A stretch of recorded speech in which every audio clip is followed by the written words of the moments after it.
علیکم مائی YouTube family, امید ہے آپ سب ٹھیک ہوں گے۔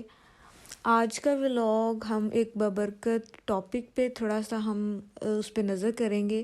یہ ویڈیو جو ڈیلی کی ہے یہ تو آپ دیکھ ہی رہے ہیں، لیکن اس کے پیچھے آج وائس اوور جو ہے وہ شب معراج کے بارے میں تھوڑا سا آپ کو بتاؤں گی کہ اس دن کو کیا ہوا تھا۔ موسٹلی لوگوں کو پتہ تو ہوتا ہے لیکن واقعے کا اتنا نہیں آئیڈیا ہوتا ہے، تو وہ میں آپ کو تھوڑا سا بتاتی ہوں کہ اس دن کیا ہوا تھا۔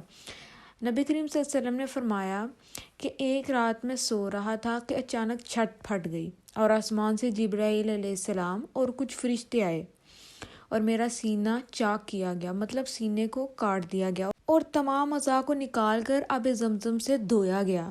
جبرائیل علیہ السلام آسمان سے ایک چاندی کا برتن لائے تھے جس کے اندر ایمان تھا، اسے میرے اندر بھر دیا گیا کیونکہ اللہ کریم نے مجھے آسمان پر بلایا تھا کسی خاص مقصد کے لیے، سبحان اللہ۔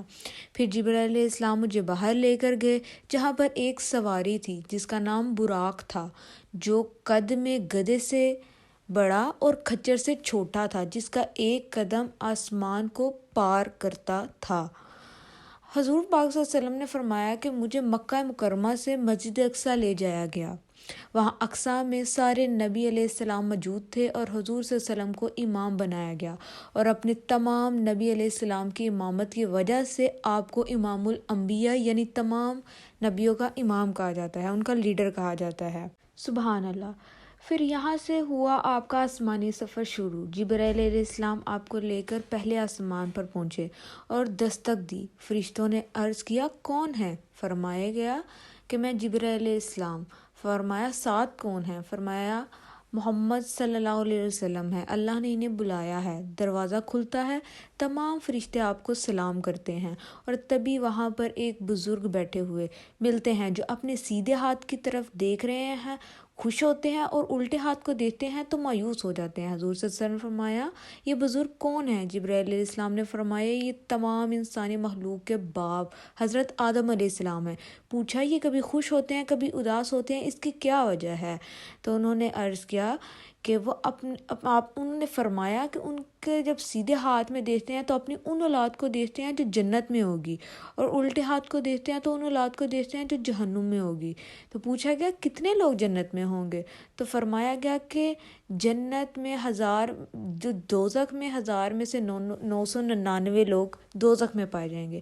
پھر آپ دوسرے آسمان پر پہنچے، بالکل اسی طرح پوچھا گیا، اجازت مانگی گئی، اندر جاتے رہے۔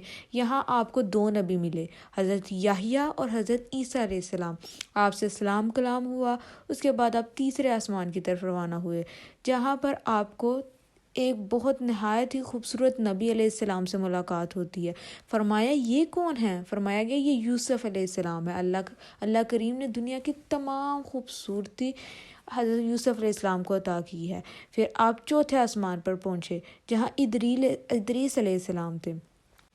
پھر 5ویں آسمان کی طرف پہنچتے ہیں تو آپ کی ملاقات حضرت ہارون علیہ السلام سے ہوتی ہے۔ پھر 6ٹھے آسمان پر پہنچتے ہیں جہاں آپ کی ملاقات حضرت موسیٰ علیہ السلام سے ہوتی ہے۔ موسیٰ علیہ السلام آپ کو دیکھ کر رونے لگتے ہیں اور فرماتے ہیں بنی اسرائیل میں قوم تھی جس کی سب سے زیادہ تعداد تھی، لیکن اللہ تعالیٰ نے فرمایا بنی اسرائیل کے بعد امت محمد صلی اللہ علیہ وسلم سب سے بڑی تعداد کی ہوگی۔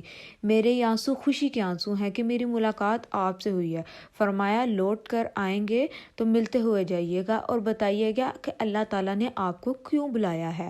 اس کے بعد آپ صلی اللہ علیہ وآلہ وسلم 7ویں آسمان پر پہنچتے ہیں جہاں آپ کی ملاقات حضرت ابراہیم علیہ السلام سے ہوتی ہے، جو بیت المعمور کے پاس بیٹھے ہوئے ہوتے ہیں۔ بیت المعمور بالکل کعبے کی طرح ہے جہاں پر فرشتے طواف کرتے ہیں۔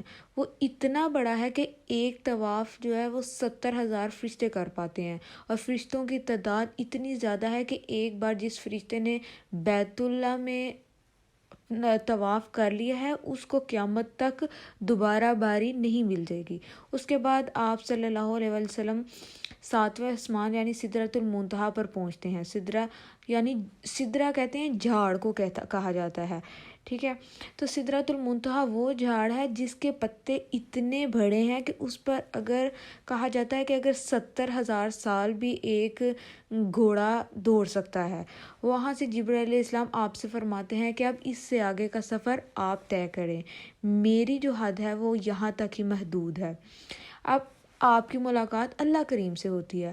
اللہ تعالیٰ آپ کو 2 تحفوں سے نوازتے ہیں اس وقت، ایک سورہ بقرہ سے نوازا گیا تھا اس وقت، اور ایک سورہ بقرہ کی آخری 3 آیات سے، اور ساتھ میں 5 نمازوں کا کہا گیا۔ اس کے بعد آپ صلی اللہ علیہ وسلم، آپ کو جب تحفہ دے دیا گیا تو آپ صلی اللہ علیہ وسلم واپس آئے، اور حضرت موسیٰ علیہ السلام سے ان کی دوبارہ ملاقات ہوئی، تو انہوں نے فرمایا کہ میری قوم کے پر بھی اس سے کم نمازیں فرض ہوئی تھی لیکن وہ نہیں پڑھ پائے تھے، تو آپ کی قوم بھی نہیں پڑھ پائے گی۔ تو آپ صلی اللہ علیہ وسلم نے ان کو نمازوں کو کم کروایا، اس قدر کم کروایا کہ 5 نمازیں رہ گئی۔ تو یہ کہ جب اس سے بھی زیادہ کام کرنے کا کہا گیا تو وسلم نے فرمایا کہ مجھے حیا آتی ہے کہ مجھے تحفہ دیا گیا ہے اور میں اس میں کمی پیشی کرواؤں۔ اتنے میں اللہ تعالیٰ کی آواز آتی ہے کہ اے محمد صلی اللہ علیہ وسلم، تیری امت کو ثواب 50 کے برابر ہی دیا جائے گا۔ سبحان اللہ، یہ ہے میرے رب کی کریمی۔ محدثین فرماتے ہیں کہ اگر ایسی ہی نیت رکھ کر نیکی کریں گے تو صرف نماز ہی نہیں، اللہ تعالیٰ ہر نیکی پر 10 گنا بڑھ کر ثواب دیتا ہے۔ لیکن اگر ہم اسی کے ساتھ دیکھیں تو گناہ 1 کا 1 کے برابر ہی ہے، ثواب 10 کے برابر ہے۔ اللہ تعالیٰ سبحان اللہ سبحان اللہ سبحان اللہ۔ اس کے بعد آپ جنت اور جہنم کی سیر کرتے ہیں، آپ ایک ایسی جگہ پہنچتے ہیں جہاں ایک خوبصورت حور بیٹھی ہوتی ہے، اتنی خوبصورت کہ اس کی ہڈیوں کا گودا تک دکھائی دیتا ہے، تو آپ فرماتے ہیں کہ یہ جنت کی ملکہ ہے۔ پھر آپ آگے بڑھتے ہیں تو وہاں پر ایک آدمی ہوتا ہے، وہ نہ مسکرا رہا ہوتا ہے نہ کچھ کر رہا ہوتا ہے، بس سر جھکا کر بیٹھا ہوتا ہے۔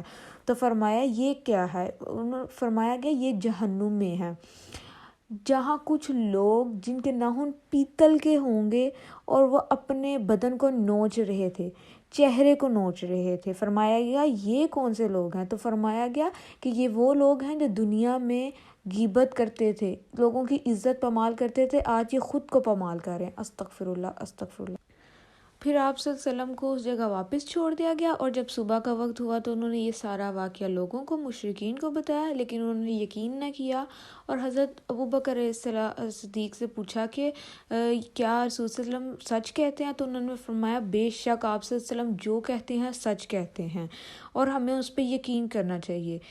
بس یہ ایک سارا واقعہ تھا جو پیش آیا۔